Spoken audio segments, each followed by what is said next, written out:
Hi friends, నేను ఏం చేస్తున్నా అంటే మా ఎద్దుల పేడని తీసేసి కసు కుప్ప ఆడుంది. ఆ కుప్పని ఈ పేడని రెండు కలిసి ఆడ దిబ్బ ఉంది, ఆ దిబ్బలో వేయాలండి. చూపిస్తాను. ఫస్ట్ చెత్తను ఎత్తితే బాగుంటుంది. ఫస్ట్ చెత్తను ఎత్తేసేయాలి.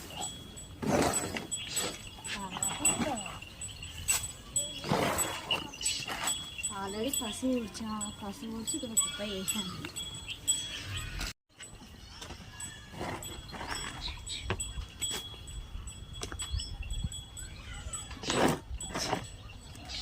ఫోన్ వచ్చింది అట్లనే పెట్టుకున్నాను. ఇది దండ ఆడ వాడేస్తా. ఇట్లా ఎత్తిన పేడని తీసుకొని